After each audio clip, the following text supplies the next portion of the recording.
ఇక third point, కీర్తనలు 37, Psalms 37 verse 23-24. కీర్తనలు 37, 23, 24.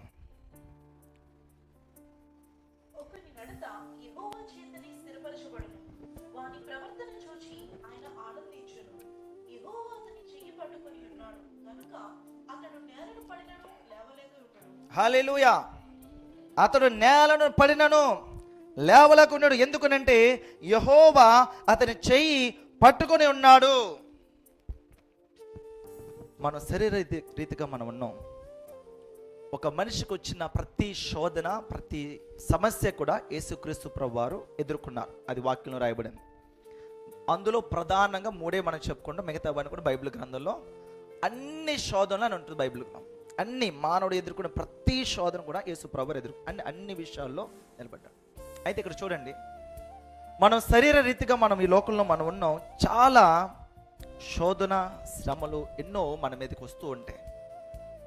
ఎన్నో వస్తూ ఉంటాయి. ఒకటి కాదని కాదు, రెండోది కాదు, మూడు కాదు, ఎన్నో వస్తాయి.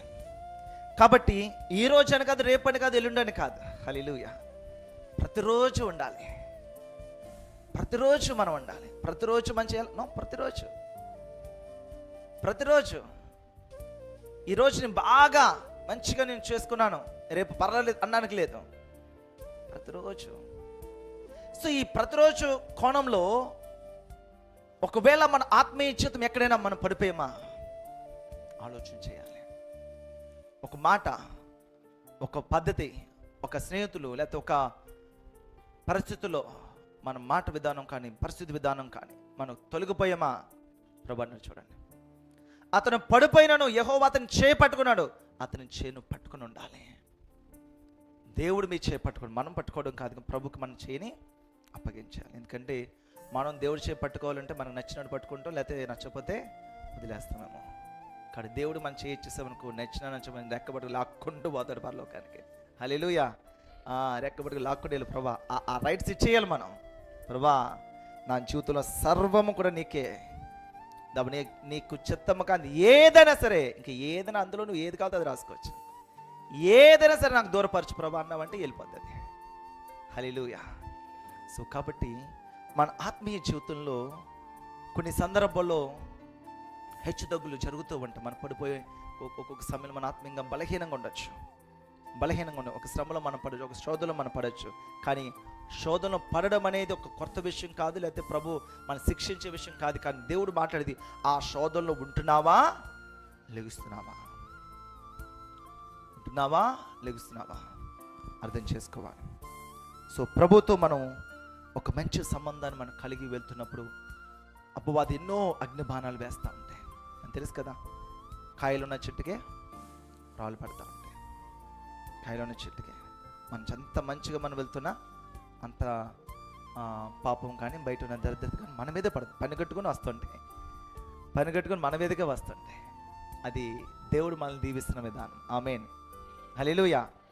అనుకుంటారు మరలా మొన్న ఒకటి అయ్యింది, మళ్ళీ ఇంకో శ్రమ, మళ్ళీ ఇంకో శ్రమ, మళ్ళీ ఇంకోట, ఒకళ్ళు బాగాలేదు, మళ్ళీ ఇంకొకరు బాగాలేదు, మళ్ళీ ఇంకొకరు బాగాలేదు. సో కాబట్టి ఇలా కౌంట్ చేసుకునే అవసరం లే. సో దేవుడితో మనం ఒక సరైన సంబంధంలో మనం నిలబడగలిగితే, ఒకవేళ ఎక్కడైనా శ్రమ వచ్చింది వెంటనే మనం ఏం చేయాలి, ప్రభు చేతిని పట్టు, ప్రభా ఈ సన్నిధిలో ఉండాలి.